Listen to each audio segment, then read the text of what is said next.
الحمد لله رب العالمين ثم الصلاة والسلام على أشرف الأنبياء والمرسلين وما بعد بإذن الله المولى وحين قادم دورنا كلمة ركوبا وكتس أبسا إزار رسول الله صلى الله عليه وسلم قنتي رسولك عليه الصلاة والسلام حلي الصحابة قال هذا عن عبيد بن خالد المحاربي رضي الله عنه قال بينما أنا أمشي بالمدينة إذا إنسان خلفي يقول ارفع إزارك فإنه أتقى وأبقى ولي صحابي قاسي وعنها بتسعونية ووقتها السعونية مقالة بالدينة isla insaan dabadeeda ku sugan oo leh irfac izaarak kor u qaad guntigaaga fa innahu atqaa wa abqaa sidaasaa markaa alla ka cabsi badan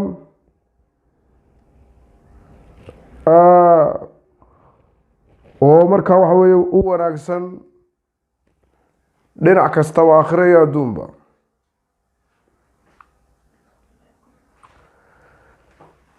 إنسان كاسي أو شيء يا صحابي كاسي والنبي محمد عليه الصلاة والسلام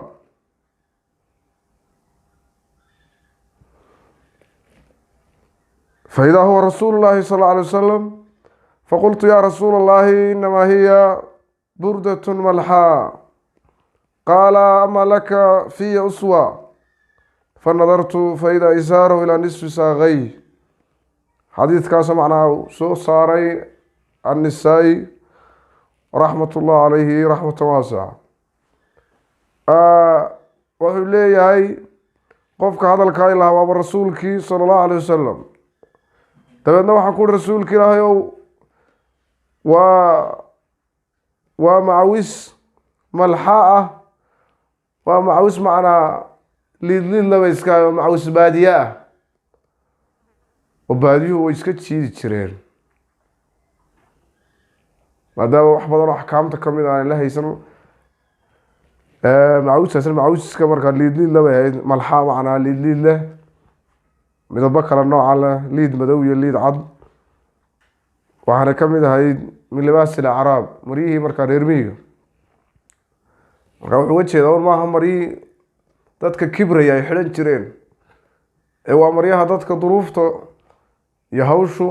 ay dushooda ka muuqataa ay ku dadaan cawradooda markaa wuxuu leeyahay rasuulku wuxuu ku yihi miyaanay ku dayasha igu kaa sugnayn ama laka fiya uswa marsaa rasuulkaan eega buu leeyahay sala allahu alayh wasalam sawaaba guntigiisoo dhundhankiisa barhtankiisa taagan markaa walaalayaal waxaa loo baahanyay in sunnada nabiga caleyhi salaatu wasalaam aynu qaadano waxaa loo baahanyay in lagu dhaqmo lagu camal falo wixii xagga nabigeena ka yimi caleyhi salaatu wasalaam axaadiis kale oo xudayfa nabiga ka wariyay baa jirta waxaa ka mid ah xadiiskii markaa rasuulka sal ly salam ee ku saabsanaa intuu markaa taabtay ama uu qabtay dhudhunkiisa markaas ama saaqiisa uu yihi هذا موضع الإزار فإن أبيت فأسفل فإن أبيت فلا حق للإزار في الكعبين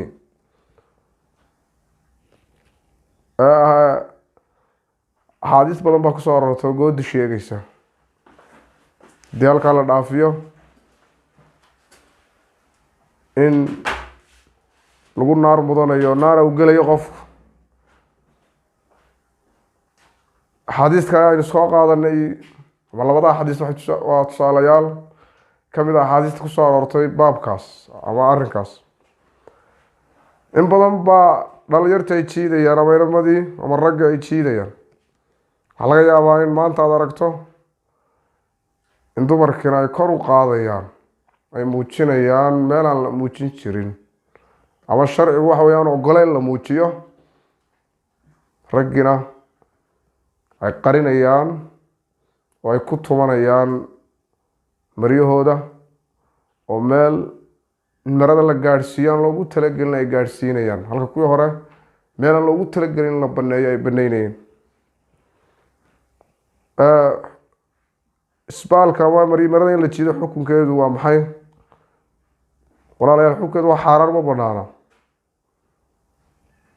nabigeenu calayhi salaatu wasalaam mar kale waa kii lahaa halaahatun laa yukalimuhum allahu yowma alqiyaama walaa yanduru ilayhim walaa yuzakiihim walahum cadaabun aliim. marka waxaa ku jiray saddexda, waxaa ka mid ahaa almusbil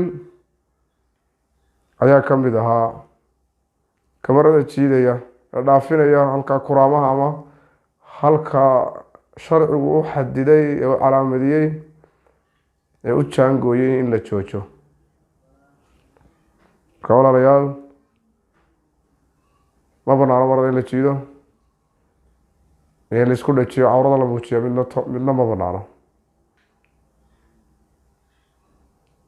marka waa kelmad xasuusina. axaadiistaas aynu tilmaanay baynu isxasuusinaynay.